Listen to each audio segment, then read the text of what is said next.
Assalamualaikum dan selamat pagi. Pada minggu lepas, Cikgu Liza telah mengajar anda semua berkaitan dengan sifat kimia dan ciri homolog. Minggu ini saya akan menyambung dengan topik isomer dan perubahan mengikut IUPAC. Diharap semua pelajar bersedia dan berada dalam keadaan sihat walafiat. Standard pembelajaran untuk topik ini adalah yang pertama, murid dapat memerihalkan keisomeran struktur. Yang kedua, membina struktur isomer. Macam mana nak bina struktur isomer tu? Dan yang ketiga sekali ialah untuk menjelaskan dengan contoh penggunaan setiap siri homolog dalam kehidupan seharian. Kita dah belajar sebelum ni ada 5 siri homolog: alkana, alkena, alkuna, alkohol, asid karboksilik dan ester. So ceritakan setiap penggunaan siri homolog tersebut dalam kehidupan seharian kita. Kita tengok kepada maksud isomer. Maksud isomer adalah keisomeran di mana fenomena suatu sebatian yang mempunyai formula molekul dia sama tetapi mempunyai 2 atau lebih formula struktur yang berbeza. So kali ini kita boleh tahu maksudnya isomer ni, molekul iaitu sebatian kovalen yang mempunyai formula molekul dia sama, bilangan karbon hidrogen sama, tetapi formula struktur dia yang berbeza, rupa bentuk dia, ada bentuk melintang, ada bentuk bercabang dan sebagainya. Kita tengok jenis keisomeran struktur. Apa itu keisomeran struktur? Terbagi kepada 2. Keisomeran rantai, keisomeran kedudukan. Apa itu keisomeran rantai?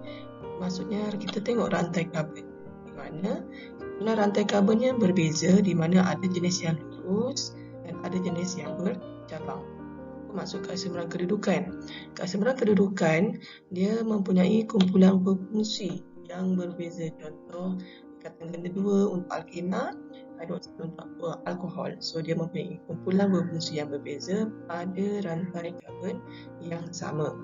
Kita tengok contoh untuk yang jenis rantai, ini yang dikatakan bentuk lurus.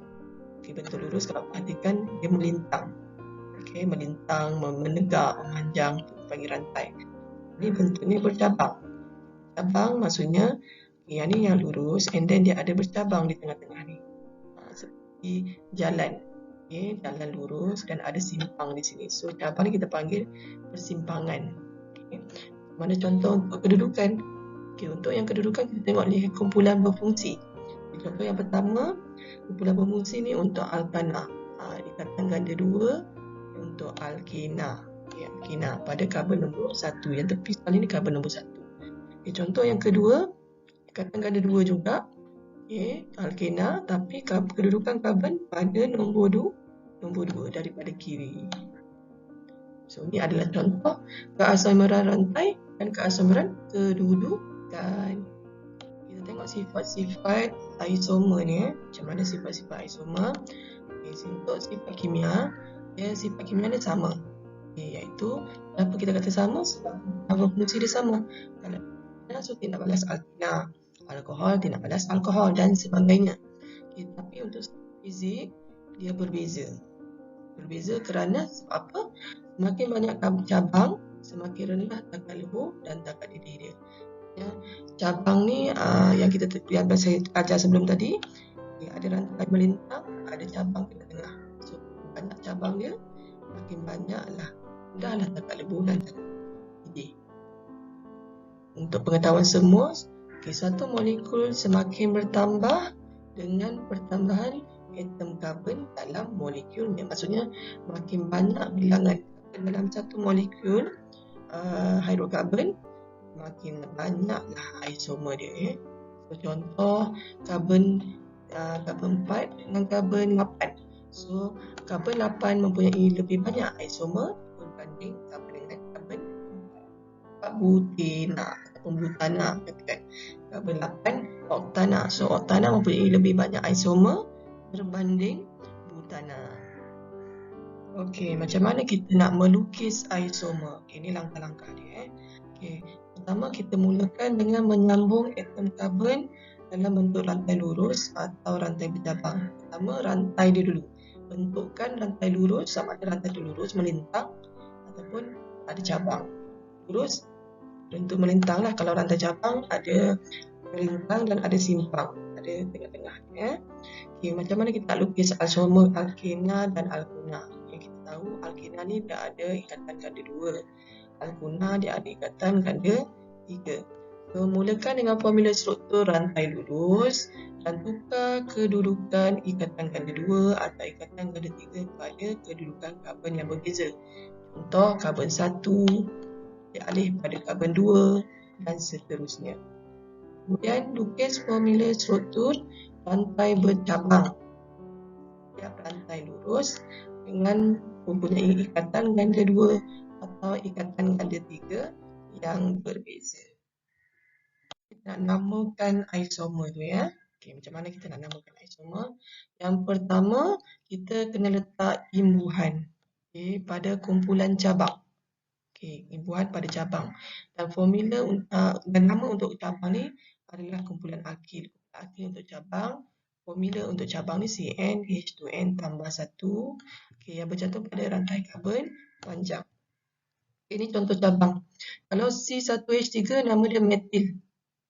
Awalan kita guna met. IL tu adalah untuk kenamaan cabang. Ini C2H5. Awalan dia add. Akhiran dia adalah il. Sebab tu dipanggil kumpulan alkil untuk cabang. Kita C3H7.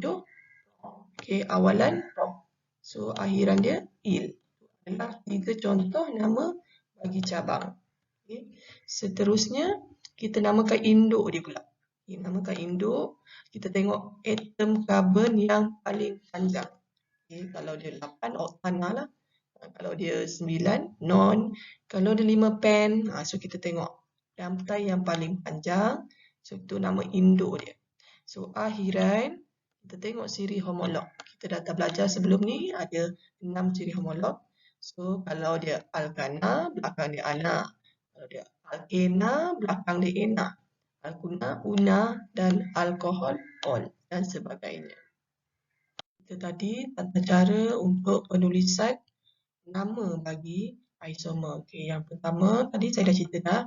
Tengok bahagian cabang, nama mesti awal. Yang pertama mesti cabang dulu. Cabang dulu yang pertama. Metil ke etil ke propil. Kalau cabang dia C1, metil lah. Yang kedua, tengok rantai karbon panjang. Yang melintang tu.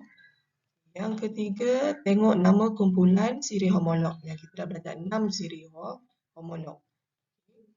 Nak namakan. Contoh kat sini, kalau dia nama induk dia ditulis rapat. Contoh dimetil. Di ni sebab metil tu ada 2, cabang dia ada 2. Di tu maksudnya ada 2 cabang. Metil sebab cabang tu ada karbon 1, CH3. Kalau 2, kita kena letak awalan di lah. Nama dan nombor. Kalau cabang mesti kita letak nombor. Nombor, kemudian sempang, kemudian baru kita tulis dia punya cabang metil. Yang ketiga, nombor dengan nombor mesti ditulis dengan koma, ada tanda koma. Nombor 2, 3. Letak koma. Kalau lebih daripada 1 nombor. Ini adalah langkah-langkah untuk kita nak namakan isomer tu. Ini contoh bagi alkana lah, sebab alkananya ikatan tunggal.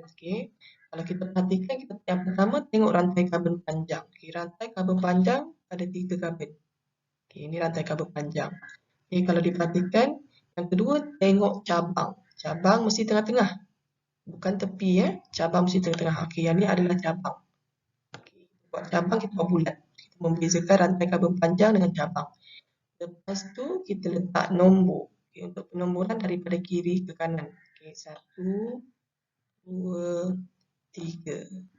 Itu cara-cara kita nak namakan dia. Kat sini kita tahu rantai karbon panjang tu ada 3 karbon. Karbon panjang ada 3 karbon. Cabang ada 2. Cabang ada 2. So untuk namakan isomer ni kena letak nombor dulu. Cabang dekat karbon nombor 2. So ada 2 cabang. 2, ada 2 nombor, koma, 2. Lepas nombor sempang. Lepas tu cabang ada 2, metil. Sebab cabangnya C1. Bukan awak campurkan dua-dua C. So cabang dia C1, C1. Cabang ni C1. dimetil, dan karbon panjang ada 3. Dimetil, prop lah. 3 prop. And then dia ikatan tunggal. So dia kumpulan alkana. So dimetil propana. So nama isomer ni adalah 2,2 dimetil propana. Kita tengok contoh yang kedua yang ada ikatan ganda 2 ni adalah alkena. Okay, pertama mesti rantai karbon panjang. Pertama mesti karbon yang paling panjang. Cari karbon yang paling panjang di mana kumpulan berfungsi dia nombor yang paling kecil.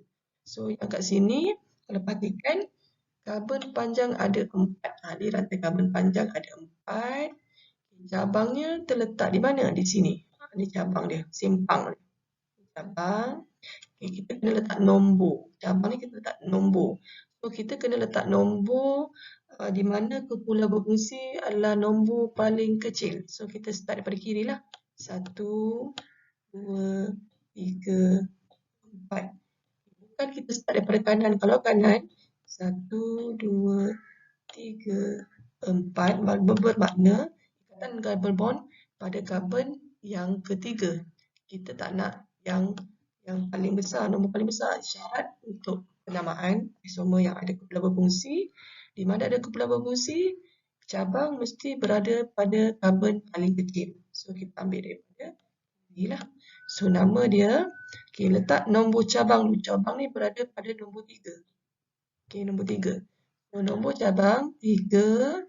Nombor mesti sempang. Perkataan cabang tu metil. Sebab cabang C1 3 metil. Okay, and then rantai karbon panjang ada 4. So but. Dan karbon ikatan ada 2 pada C1. Nombor dengan penama sempang but 1 ena. Ena sebab dia alkena. Itu nama dia. 3 metil but 1 ena. 3 nombor kedudukan cabang.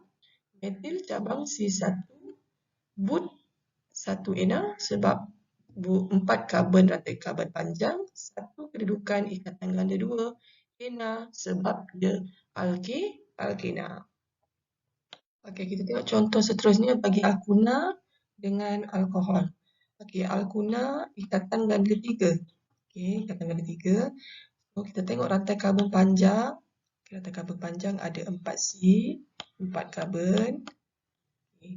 Cabang, kita bulatkan cabang dekat tengah-tengah sini. Kita kena nombor. Syarat kena nomborkan cabang ni. Saya dah cerita sebelum ni. Nombor kumpulan berfungsi mesti nombor yang paling kecil. Okay, so kita start daripada kiri lah. 1, 2, 3, 4. Okay, mula daripada kiri. Kalau daripada kanan, 1, 2, 3, 4. Maksudnya ikatan ganda 3 pada nombor 3. So syarat mesti ikatan ganda 3 pada nombor yang paling kecil. So kita start daripada kiri. Okay, kita ambil pada kiri. So lepas tu kita tengok nombor kedudukan cabang ni pada karbon nombor 3. So nama dia adalah nombor cabang dulu. 3 depan nombor sempang. Okey, cabang ni ada C1. Satu ni adalah metil. Okey, kita dah ambil awal-awal tadi saya dah cerita untuk nama cabang alkil. So C1 metil. Di rantai karbon panjang ni ada 4 karbon. So but untuk awalan but. Okey, and then ikatan ganda 3 pada karbon 1 but 1 una sebab dia alkuna. So belakang dia nama una. Okey, so ni adalah nama isomer bagi alkuna ni. 3 metil but 1 una. Kita tengok contoh yang kedua, kumpulan hidroksil iaitu alkohol. Okey. Yang pertama, rantai karbon panjang C3. Karbon panjang ada 3C prop lah. Kemudian tengok cabang. Okey, cabang di sini. Cabang kita buat bulat yang kita nampak. Kemudian kita letak nombor. Okey, kalau kiri boleh, kanan pun boleh sama seperti tengah-tengah 3 je kan. Kita letak nombor 1, 2, 3. Okey, untuk namakan mesti nama cabang dulu. Cabang pada karbon nombor 2. Okey. So 2 nombor sempang ni cabang C1, 2 metil, 2 metil. And then rantai kabel panjang ada 3 prop. Okey, prop. And then kumpulan hidroksil ni, OH ni berada pada kabel nombor 2. Okey, kabel nombor 2. So prop sempang nombor 2 sempang prop prop 2 anol ataupun propan 2 ol. Propan 2 ol. Sebab untuk alkohol penamaan ol belakang dia ol. 2 metil propan 2. Okey, nama dia adalah 2 nombor bagi cabang. Metil sebab cabang tu C1, 2 metil. Okey, rantai panjang ada 3. So propanol lah, propan OH pada kabel nombor 2. Okey, 2 ol sebab dia kumpulan alkohol. Adalah nama sebatian isomer untuk alkohol. Terusnya kita tengok molekul isomer bagi butana. Okey, butana ni alkana C4H10. Okey, untuk maklumat semua, metana, etana dan propana C1, C1H4, C2 etana C2H6 dan C3. 3 karbon ni C1 sampai C3 dia tidak mempunyai isomer. Sebab apa? Sebab dia satu cara sahaja formula struktur molekul dapat dibina. Maksudnya C1, C2, C3 dia tak ada isomer sebab dia boleh lukis satu saja rupa bentuk formula struktur. Isomer ni dia mesti boleh lukis lebih daripada satu rupa bentuk strukturnya. Sebab tu isomer bermula dengan C4H10. Sampai C3 tiada isomer sebab dia tak boleh lukis lebih daripada satu. Ini contohlah. Ini macam mana isomer C4H10 ya. Okey, isomer untuk alkohol pula. Okey, alkohol kumpulan berfungsi OH yang kita dah belajar sebelum ni. Untuk isomer bermula dengan molekul yang mempunyai 3 atom karbon. Dia start dengan 3 atom karbon. Okey, karbon 3 lah. Okay. Alkana, butana dia start dengan karbon 4. Kemudian untuk alkohol daripada isomer rantai dan isomer kedudukan. So dia boleh rantai lurus sampai cabang. And then kita boleh ubah kedudukan kumpulan berfungsi itu iaitu kumpulan OH. Okey, contoh kat sini nama isomer propanol C3H7OH. Okey, yang pertama kita lukis yang melintang, rantai lurus. So 3C OH karbon 1. So nama dia propan 1 ol lah sebab dia tak ada cabang. Kalau ada cabang baru ada metil tu. Ini tak ada cabang, so rantai karbon lurus ada 3, kumpulan hidroksil pada karbon 1. Sebab nama dia propan 1 ol. Yang kedua, sebab dia nama isomer kedudukan, kita boleh ubah OH ni, kita boleh ubah kedudukan dia. So OH tu kita letak dekat karbon nombor 2. So isomer yang kedua untuk alkohol propan sebab rantai lurus karbon ada 3, 2 kedudukan OH. Okey, ol sebab dia kumpulan alkohol. Ni untuk propanol dia ada 2 isomer. So isomer mesti lebih daripada 1. Semua kita tahu formula molekul dia sama. Maksudnya bilangan karbon hidrogen sama, C3H7OH. Kalau perhatikan sini C3H7OH. Yang ni pun C3H7OH. Formula molekul dia sama, beza dekat sini formula struktur. Okey, yang ni strukturnya melintang, OH dia kat tepi. Yang ni yang struktur kedua, rantai karbon dia melintang tapi OH dia di tengah-tengah. Itulah isomer. Okey. Kita tengok contoh isomer bagi butanol Okey, butanol. Ini salah bukan propanol Butanol sebab C4H9OH butanol Ini formula molekul dia C4H9OH ni formula molekul. Okey, yang pertama je mesti lukis yang rantai lurus. Rantai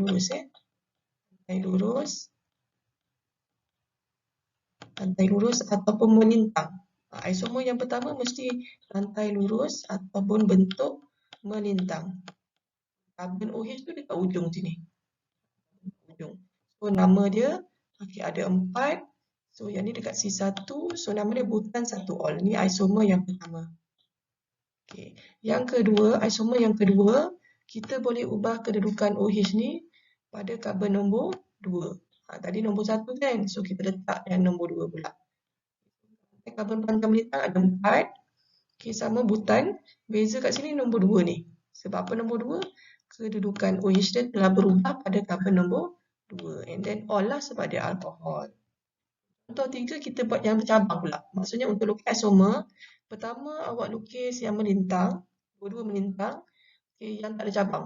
Dua-dua ni tak ada cabang. Yang ni tak ada cabang. Yang ketiga ni cabang. Lukis yang ada cabang. Pertama lukis yang melintang. OH ujung. Karbon nombor 1. Cabang yang ni. Cabang mesti tengah-tengah. Cabang ni karbon nombor 2. So untuk namakan yang cabang dulu.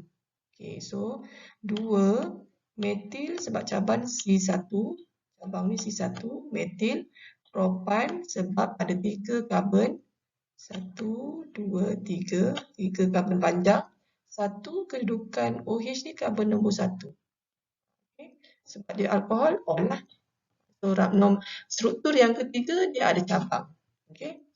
Dan struktur yang keempat, ni struktur yang keempat ada cabang juga. Kita buat yang rantai lurus, yang melintang rantai lurus, yang bercabang tengah-tengah. Kumpulan hidroksil kita boleh ubah. Kita boleh ubah. Kita letak nombor 1, 2, 3. Untuk nombor 3 ni ada cabang tapi OH ni pada karbon 1. Yang struktur yang keempat ada cabang tapi OH ni karbon 2. So nama dia mesti nama cabang dulu. Ni cabang ni C1. So 2 metil kedudukan cabang. Propan rantai karbon panjang. 2 kedudukan OH. Ni kedudukan OH. Kedudukan OH ni kat mana? Kat karbon nombor 2 ni. OL sebab dia alkohol. So nama dia 2 metil propan 2-ol. So kat sini kesimpulan dia, butanol ni dia ada 4 isomer, 4 struktur. Formula struktur dia ada 4. 2 yang rantai lurus, ada cabang. 2 lagi ada cabang. Terusnya kita tengok kegunaan siri homolog dalam kehidupan harian kita. Kehidupan harian kita ni kita pun ada guna siri homolog ni. Yang pertama untuk alkana-alkena, dia banyak digunakan dalam bahan api dan juga bahan mentah dalam petrokimia. Maksudnya bahan api lah untuk pembakaran. Yang kedua, alkohol. Alkohol yang kita belajar siri homolog alkohol tu boleh guna untuk bahan api, pelarut, bidang pembuatan makanan atau bidang pharmaceutical ataupun perubatan. Asid karboksilik guna dia untuk apa? Untuk bahan pengawet makanan, contoh cuka, asid tanoik dan bahan mentah. Ester pula apa kegunaannya untuk perisa makanan? Yang kita buat kek semua, aiskrim tu kita guna yang perisa mangga, pandan semua tu, tu adalah ester dan pewangi, minyak wangi. So sebab sifat istimewa ester ni dia berbau harum, berbau wangi, manis. Ini contoh-contoh kegunaan alkana-alkena. Kalau perhatikan kat sini, contoh kat sini etana. Etana ni alkana lah. Masalah etana dan etana ni dalam deterjen untuk sabun basuh baju, sabun basuh kereta tu, dan plastik makanan yang kita guna sehari-harian tu banyak guna etana. Gas asli cecair LNG iaitu petroleum tu dia mengandungi etana untuk digunakan sebagai bahan api mesin dana kuasa. Etana pula C4H10 kan, C4H10 kegunaannya untuk bahan api. Contoh kita guna dalam pemetik api tu, pemetik api lighter tu dan dapur kat rumah awak itu masak tu. Ini gambar dia. Penghasilan gas memasak LPG dicampur dengan propan. Untuk gas masak ni dia ada campur dengan LPG. Ini gambar contoh-contoh kegunaan etana, etena dan butana. Ini kegunaan etena alkena lah, siri homolognya.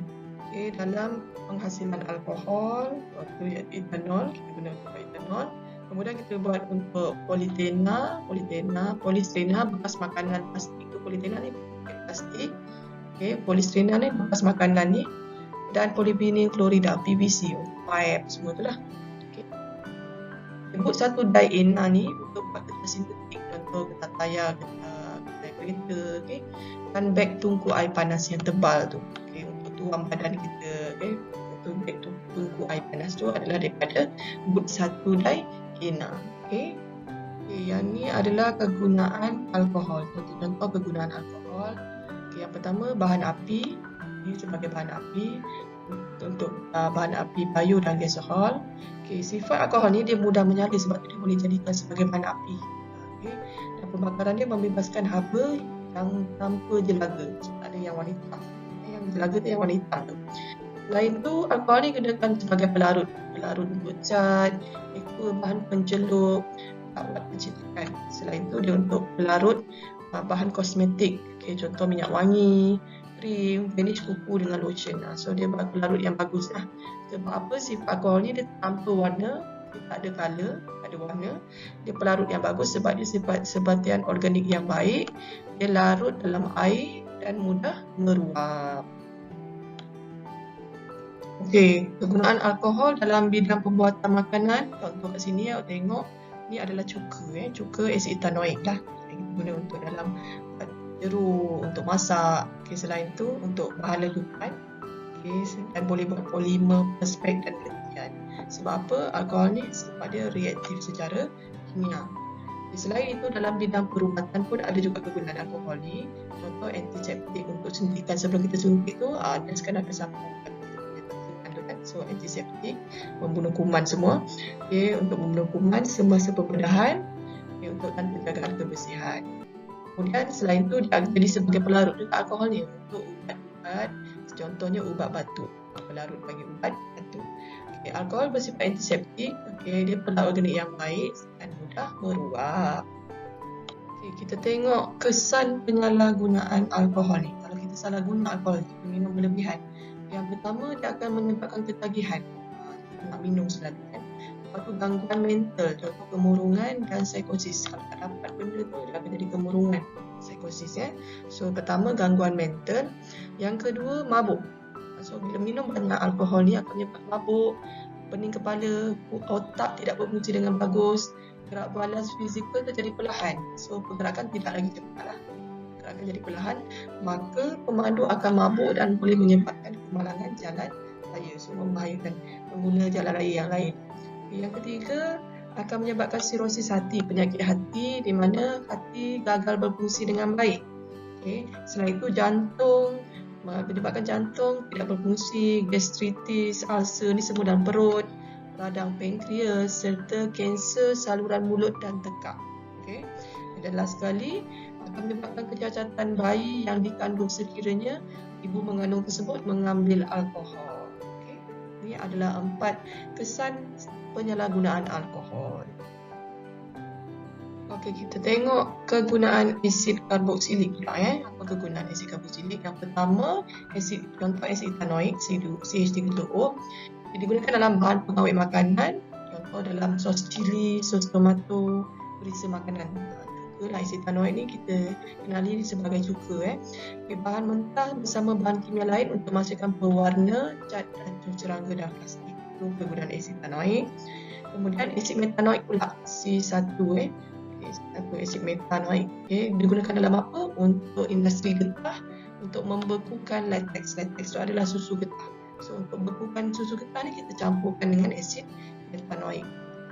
Asid lemak adalah asid karboksilik rantai panjang, lebih daripada 10. Digunakan untuk buat sabun, basuh baju, sabun basuh pinggan, semua tu lah. Asid karboksilik juga kita guna dalam untuk menghasilkan polimer. Contoh polimer, polyester lah. Contoh polyester ni trilena, polyamida dan nilon untuk buat kain.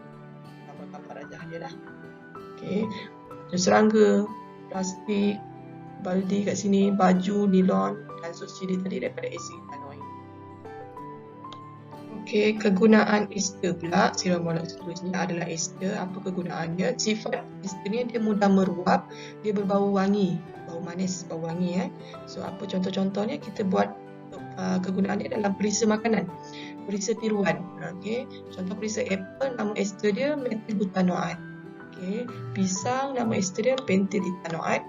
Nenas, nama ester dia adalah etil butanoat. Ester ni adalah tindak balas antara alkohol dengan asid karboksilik yang kita dah belajar sebelum ni. Okay, kemudian ester etil etanoat ni digunakan dalam sebagai pelarut. Pelarut apa? Lotion, varnish kuku, leka dan gam dalam barang-barang kosmetik. Okay. Selain itu, kegunaan ester minyak lemak ialah contoh ester yang terbentuk antara asid lemak dengan gliserol yang digunakan dalam pembuatan sabun. So, sabun yang kat rumah awak tu dia guna minyak dan asid lemak. Okay. Kemudian, polyester. Polyester ni digunakan dalam pembuatan fabrik kain. Okay. Fabrik sintetik. Fabrik ni bukan semula jadilah sintetik buatan manusia. Okay. Ini kegunaan ester, sabun dengan buat kain. Tamatlah sudah pembelajaran kita pada hari ini, iaitu dalam topik isomer dan nak namakan isomer serta kegunaan isomer, kegunaan siri homolog dalam kehidupan harian kita. Cikgu harap awak semua boleh memahami topik ini dan membuat latihan yang telah diberikan oleh guru. Sekiranya ada masalah dan tidak faham, boleh tanya kepada guru-guru anda. Saya harap semua pelajar dapat mengaplikasikan ilmu yang kita belajar pada hari ini. Okay, sekian, terima kasih. Assalamualaikum dan selamat sejahtera. Stay safe.